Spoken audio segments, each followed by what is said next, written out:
Ahora vamos a hablar de algo que tiene que ver con la estación, con el verano, pero que también tiene que ver, más allá del verano, con hábitos y en este caso vinculados al agua. Estamos en contacto con Marina Ormán, que es coordinadora de Salud Ambiental del Ministerio de Salud de la Nación. ¿Cómo te va, Marina? Bienvenida. Hola, ¿qué tal? Buenos días, Natalia. Muchas gracias por la invitación. No, en realidad a vos gracias por tu tiempo, porque a veces hablar de enfermedades nos cuesta bastante. Tratamos siempre de hablar de prevenirlas, ¿no? La salud desde la percepción anterior a la enfermedad. Pero hablar de la salud y las enfermedades que se transmiten dentro de las aguas recreativas no es algo habitual y lo hacemos ahora y poniendo foco en el verano, en las piletas, donde van los chicos en las colonias o en las piletas de las casas. ¿Cuáles son esas enfermedades que el agua termina siendo un factor de transmisión? Bueno, les cuento. Cuando nosotros hablamos de aguas recreativas, hablamos, por un lado, de los cuerpos de agua naturales, como son los ríos, los lagos, los mares, y también, digamos, con las aguas recreativas artificiales, que en general son las piletas, los spas, los jacuzzis, los parques acuáticos, que también entran dentro de esta categoría. Y lo cierto es que existen enfermedades transmitidas en aguas recreativas y en esto hacemos la salvedad de que es muy beneficioso la realización de actividades al aire libre, sí.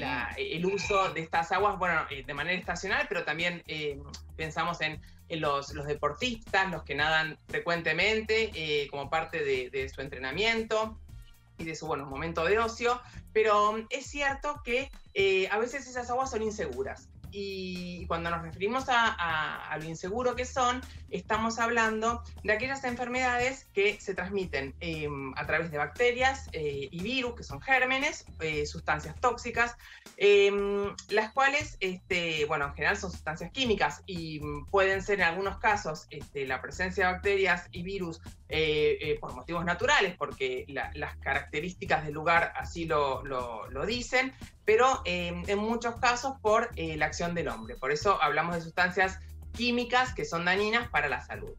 ¿Qué tenemos que...? Ahí estamos viendo, mientras vos nos hablás, sí. Estamos viendo cuáles son algunas características de esas aguas que tenemos que tener presentes rápidamente para contar a la gente. Si vas al río y ves algo particular, hay que tomar alguna decisión. ¿Qué nos sugerís?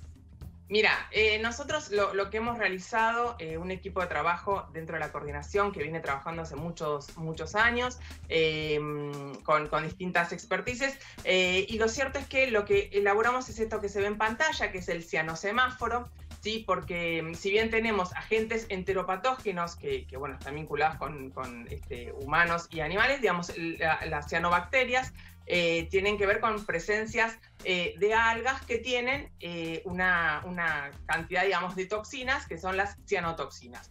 De allí que hablamos del cianosemáforo. Lo interesante es que las alertas en general son bien claras, porque cualquier visitante, cualquier turista puede encontrarse al llegar a un lugar, ya sea cuerpos de agua naturales como artificiales, con determinadas, características del lugar, esencialmente en el agua, pero también en la arena. Por eso, entre los grupos más expuestos a las cianobacterias y a las cianotoxinas en particular, son los niños, las embarazadas, las personas que tienen enfermedades previas y que requieren mayores cuidados. Y lo cierto es que en relación a las medidas que hay que tomar, tienen que ver esto, por un lado, con lo que nosotros encontramos al llegar a un lugar, que esto puede ser el color, sí, que tenga ese cuerpo de agua, sí, esencialmente, digamos, en este cianosemáforo nos encontramos con 3 instancias.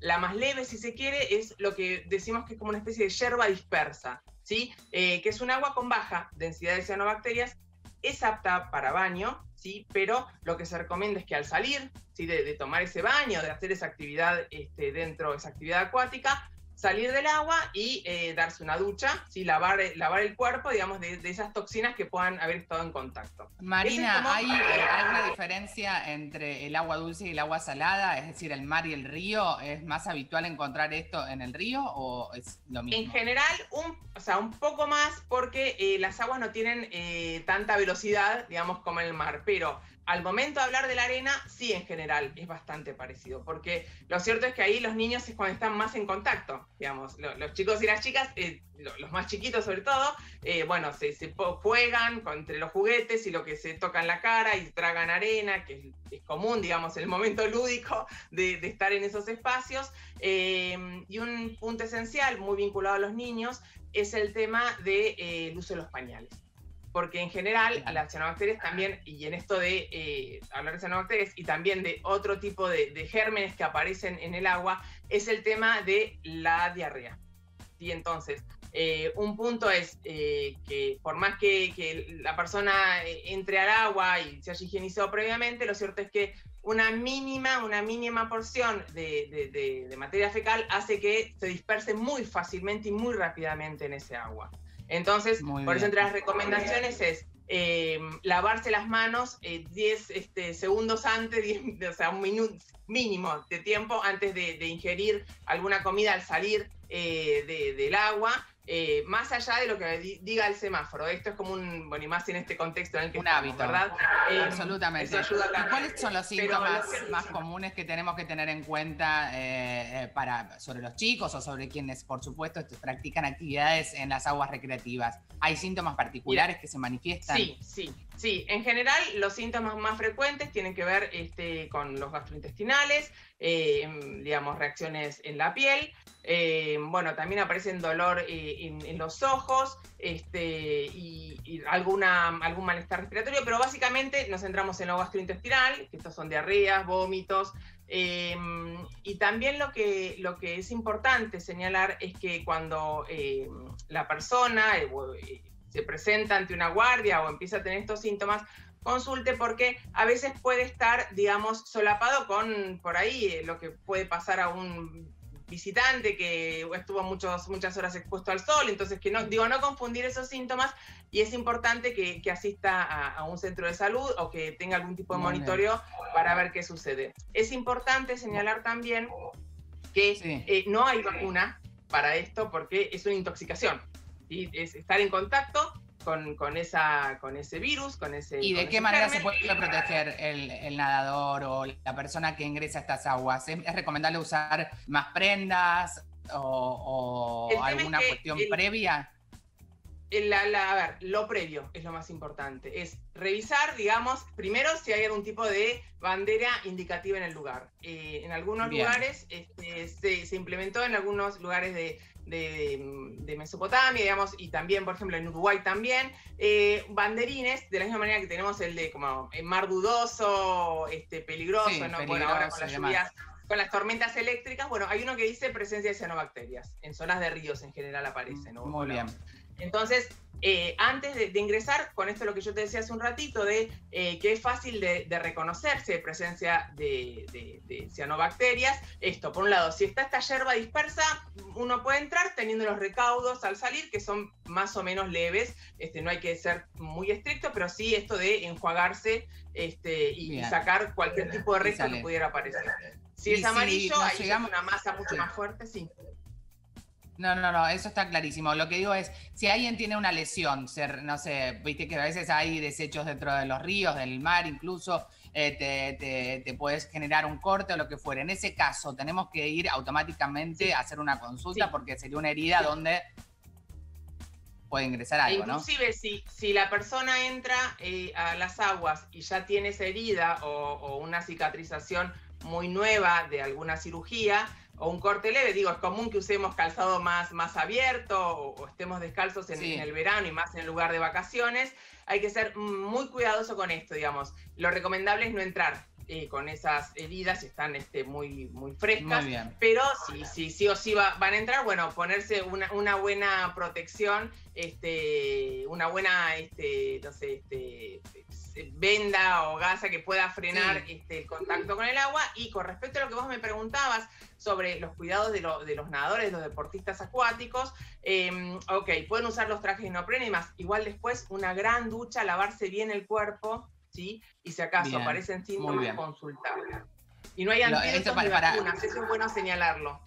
Sí, no hay antídotos ni vacunas. ¿La antitetánica, que es una vacuna, es recomendable usarla o no? A ver, no, porque esto es una intoxicación, no es una infección. Bien. Entonces, muy bien. Esa es la diferencia. Los cuidados son de cada uno de nosotros y nosotras, digamos, al momento de acercarnos a estos espacios de recreación, ser muy cuidadosos con los niños, cambiarles los pañales frecuentemente, porque el tema de la materia fecal aparece muy... Sí, pensar en nuestros hijos y también en los otros. Y también en los otros, porque estamos con agua recreativa.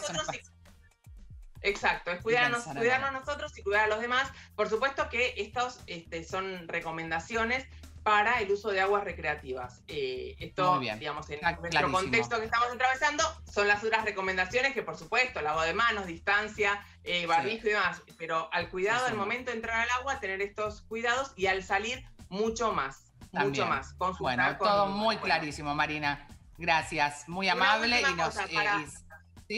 Para en caso de intoxicaciones, consultar al Centro Nacional de Intoxicaciones del Hospital Posadas, que es el teléfono es gratuito, 24 horas, que es el 0800-333-0160. Sí, está en pantalla, lo estamos viendo. Perfecto, exacto. Muy bien, y gracias, cualquier otro Marina. Centro de intoxicaciones. Muchas gracias. Que esté en la zona donde cada uno esté viviendo. Gracias, Marina. Hacemos una breve pausa, enseguida volvemos. Chau, vos también. Hacemos una breve pausa, ya volvemos. Muchos podemos tener coronavirus y no saberlo porque no tenemos síntomas. Al descuidarnos, contraemos el virus y contagiamos a otras personas, que pueden ser nuestros seres queridos. Todos sabemos lo que hay que hacer y lo que no. Tenemos que cuidarnos más que nunca. Prevengamos la segunda ola de COVID-19.